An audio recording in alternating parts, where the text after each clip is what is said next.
করে উঠতে গিয়ে এমন একটা অববিট জায়গায় ঢুকে দিই। দেখো এত সুন্দর জায়গা, চারিদিকে জঙ্গল আর মাঝখানে আমরা, চারিদিকে বট গাছ আসতে হয়। আর ওই জায়গাটা লাগছে এই ভুতুরে বাড়ির থেকে কোনো কম না, ভুতুরে এলাকার থেকে।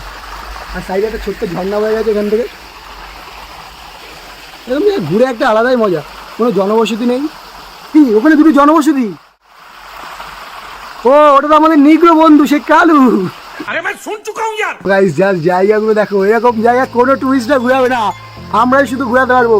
তার জন্যে চ্যানেলটিকে তাড়াতাড়ি সাবস্ক্রাইব করো এরকম অফবিট জায়গা দেখার জন্যে। এরকম কি ঘুরে যাচ্ছিলাম, এরকম অফবিট জায়গা কোনো টুরিস্ট ঘোরাতে পারবে না, শুধুমাত্র আমরাই ঘোরাতে পারবো। এর জন্য তাড়াতাড়ি সাবস্ক্রাইব করে দাও এরকম অফবিট জায়গা ঘোরার জন্যে। ওই যে নিগ্রোটাকে দেখাচ্ছিল, ওই যে হাই করে দাও, দুটো জনবসতি।